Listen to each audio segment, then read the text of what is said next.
Prayer ആയിട്ട് ഒരു സുഹൃത ജപമായിട്ടൊക്കെ എല്ലാ ദിവസവും നിങ്ങളിത് പ്രാർത്ഥിക്കണം എന്ന് അച്ഛൻ ആഗ്രഹിക്കുക. ഇത്രയേ ഉള്ളൂ. പ്രശ്നങ്ങളൊക്കെ മുമ്പിൽ വന്ന് നിൽക്കുമ്പോൾ say I believe in God. എൻ്റെ ദൈവത്തിൽ ഞാൻ വിശ്വസിക്കുന്നു. എവിടുന്ന് അടിച്ചു മാറ്റിയെന്ന് പെട്ടെന്ന് വെടികെട്ടി കാണുമല്ലോ അല്ലേ? നമ്മുടെ വിശ്വാസ പ്രമാണത്തിൽ, നമ്മുടെ വിശുദ്ധ കുർബാനയിൽ, നമ്മുടെ ജപമാലയിലൊക്കെ ചൊല്ലി പ്രാർത്ഥിക്കാറുണ്ട്. സർവശക്തനായ പിതാവ് ആകാശത്തിന്റെയും ഭൂമിയുടെയും സൃഷ്ടാവുമായ ദൈവത്തിൽ ഞാൻ വിശ്വസിക്കുന്നു. അതിന്റെ ഒരു കുഞ്ഞു ഫോർമാറ്റാ നമ്മളിപ്പോൾ പറഞ്ഞ ഐ ബിലീവ് ഇൻ ഗോഡ്. എൻ്റെ ദൈവത്തിൽ ഞാൻ വിശ്വസിക്കുന്നു. എന്തുകൊണ്ടാണ് ഇത് പറയുന്നതെന്നറിയോ? എല്ലാ ദിവസവും ഇത് നമ്മുടെ കുഞ്ഞു കുഞ്ഞു പ്രാർത്ഥനയുടെ, നമ്മൾ ആവർത്തിച്ച് പ്രാർത്ഥിക്കുന്ന സുഹൃതജപങ്ങളുടെ ഒക്കെ ഒരു ഭാഗമായിട്ട് മാറ്റണം.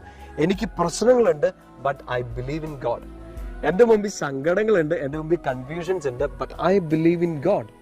എൻ്റെ ദൈവത്തിൽ ഞാൻ വിശ്വസിക്കുന്നു. എൻ്റെ പ്രിയപ്പെട്ട സഹോദരങ്ങളെ, നമുക്കറിയാമല്ലോ, പ്രാക്ടിക്കലായിട്ടൊക്കെ ചിന്തിച്ചിട്ടുണ്ടെങ്കിൽ ഈ വിശ്വസിക്കുക എന്ന് പറഞ്ഞാൽ അത്ര ഈസി ആയിട്ടുള്ള കാര്യങ്ങളൊന്നുമല്ല. എല്ലാ കാര്യങ്ങളും സ്മൂത്ത് ആയിട്ടൊക്കെ പോകുമ്പോൾ നമുക്ക് വിശ്വസിക്കാൻ ഈസിയാണ്. ഐ ബിലീവ് ഇൻ ഗോഡ് ഒരു 10 പ്രാവശ്യം പറയാൻ നമുക്ക് എളുപ്പമാണ്.